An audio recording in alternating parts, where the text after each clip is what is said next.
the race to build the Philippines' first true supertall skyscraper. The Philippines is on the rise, literally. As one of the fastest-growing economies in the world, the country is experiencing an infrastructure and digital boom like never before. From sprawling malls to cutting-edge tech hubs, the momentum is undeniable. And as industries expand at breakneck speed, one sector is making its mark on the skyline: construction. Nowhere is this transformation more striking than in Metro Manila.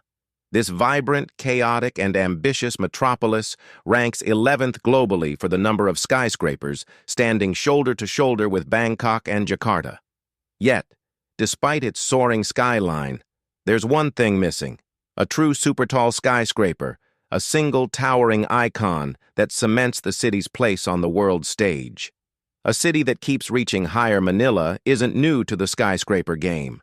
Business districts like Makati, Ortigas, and Alabang, along with regional hubs like Cebu and Davao, are packed with high-rises.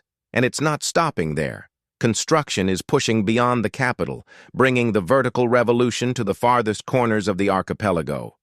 The private sector has fueled this building boom, pouring billions into sleek towers and ambitious developments. Each new high-rise tells a story of progress, of a nation eager to redefine itself. But even with all these steel and glass giants piercing the sky, something still feels incomplete. The missing landmark skyscraper enthusiasts, architects, and visionaries all sense it. Manila has yet to claim an iconic structure, a single defining skyscraper that dominates the skyline and earns global recognition. Cities like Dubai have the Burj Khalifa, New York has the Empire State Building, Kuala Lumpur has the Petronas Towers, so why doesn't Manila have its supertall masterpiece? It's not for lack of ambition. The Philippines has been shaping its skyline for over a century. In 1912, the Manila Hotel, standing just 8 stories tall, became the country's first modern high-rise, signaling the dawn of urban development. But it would take 84 more years before the Philippines could claim its first true skyscraper, a structure breaking the 150-meter mark. Now, the stage is set for something bigger, much bigger. The race is on. The question is, who will build the Philippines' first true super-tall skyscraper? And when it finally rises, will it be the landmark the country has been waiting for? Stay tuned, because this is a story that's only just beginning. The year was 1996. Along the bustling Ayala Avenue in Metro Manila, a new era in architecture was about to begin. Towering above the city streets, the Pacific Plaza condominium, a sleek 44-story marvel, became a symbol of progress. At the time, it was a groundbreaking achievement, a bold statement of what the Philippines could build. But like all pioneers, it wouldn't hold the spotlight forever. Newer, taller, and more ambitious structures soon eclipsed its once celebrated status. By the 1970s, the vertical boom was in full swing. Areas like Ortigas in Quezon City, Mandaluyong, and Pasig were becoming magnets for growth, thanks to major players like the Gokongwei Group pouring billions into real estate. Skyscrapers weren't just office spaces anymore, they were shaping entire communities, bringing with them shopping malls, business process outsourcing, BPO centers, and even manufacturing facilities. Makati, the beating heart of the skyline boom. If there's one place that defines Metro Manila's architectural ambitions, it's Makati City, the country's financial capital. For nearly 2 decades, its Pegcor Tower reigned supreme, standing tall at 259 meters. For 18 years, it was the country's tallest building, a testament to Makati's dominance in business and urban development. But Makati wasn't always a land of towering skyscrapers. Back in the 1960s and 70s, the skyline was mostly low-rise structures, constrained by strict height limits. That all changed in the 1990s when the government lifted these restrictions. Developers wasted no time, seizing the opportunity to build taller, maximize space, and reshape the skyline. In just a few years, Makati's cityscape transformed from a mid-rise business district into a vertical powerhouse. The new challenger, Bonifacio Global City.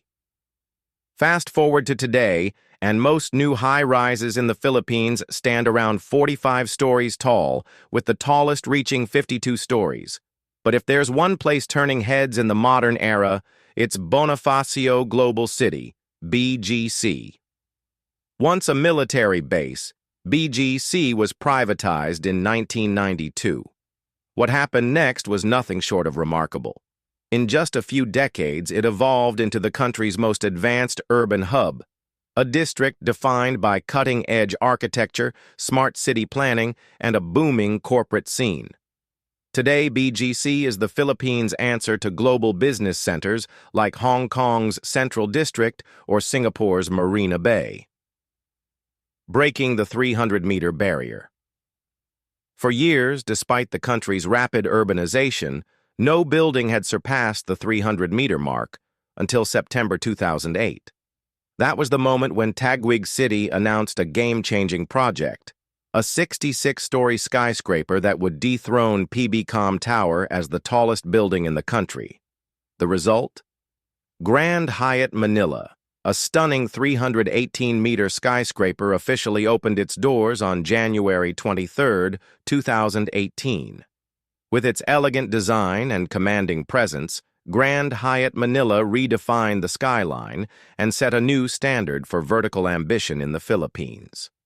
But here's the real question. Is this just the beginning? With Metro Manila and other key cities pushing the boundaries of construction, the race is far from over. The Philippines has yet to build a super-tall skyscraper, a structure standing above 300 meters that isn't just tall but truly iconic. So who will take on the challenge? Which developer will dare to dream bigger and give the country its first world-famous landmark? The battle for the Philippines' ultimate skyscraper has only just begun. As of June 2022, the battle for the tallest skyline in the Philippines is still raging, and Makati is leading the charge. With 75 skyscrapers soaring past the 150-meter mark, it stands as the country's undisputed high-rise capital. But it's not alone in the race. Taguig, home to the modern marvel that is Bonifacio Global City, follows closely with 40 towering structures, while Mandaluyong, a rising star in urban development, claims 32. At the pinnacle of this architectural competition stands the Grand Hyatt Manila in Taguig, an imposing 318-meter skyscraper that has held the crown since 2018. Right on its heels, Makati's Pegcor Tower looms at 258.6 meters, once the country's tallest, but now playing second fiddle. Not far behind, Trump Tower Manila makes its mark at 250.7 meters, securing its place among the Philippines' most iconic buildings. Despite these skyline-defining achievements, something's been missing for years. A new challenger to break the 300-meter barrier once again. Since the Grand Hyatt Manila's debut, no developer has dared to push past its record. The ambition is there, the vision is clear, but the question remains: who will rise to the occasion? The dream of a landmark tower lives on. With each new high-rise reshaping the horizon, the dream of a true super-tall skyscraper, a global icon that would place the Philippines among the world's architectural elite, remains unfinished business. For architects, engineers, and developers, the challenge isn't just about height, it's about legacy. The next great tower won't just redefine the skyline. It will become a symbol of the Philippines' progress, innovation, and ambition. The race is still open. The blueprints are waiting. The steel and glass are ready. The only question is, who will build it? Icon Tower and other unbuilt aspirations. Beyond the Philippine Diamond Tower, another bold vision took shape in Bonifacio Global City, the Icon Tower. Originally planned at 308 meters, it was later downsized to 275 meters with 36 floors. Designed for earthquake and typhoon resilience, It featured a Gothic-inspired facade and a striking elliptical cone shape.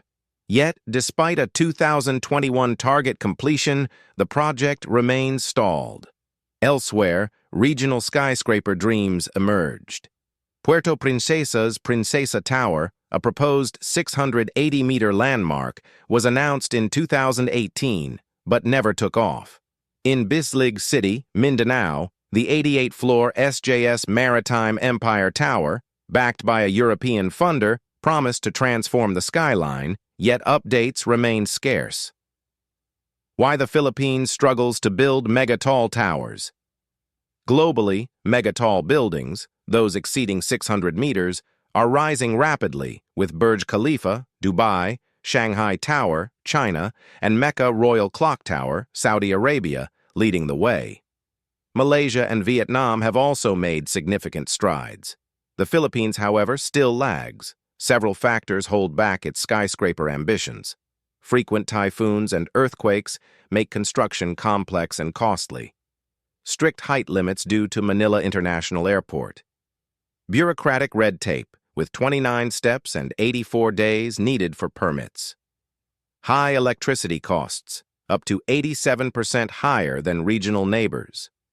Corruption and foreign investment restrictions discourage funding.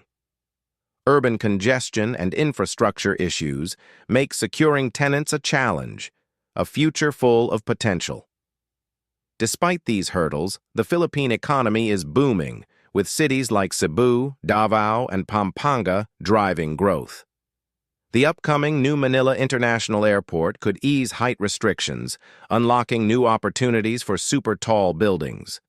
While a landmark skyscraper has yet to rise, the dream persists. With the right investments and solutions, the Philippines may soon claim its place among the world's architectural giants.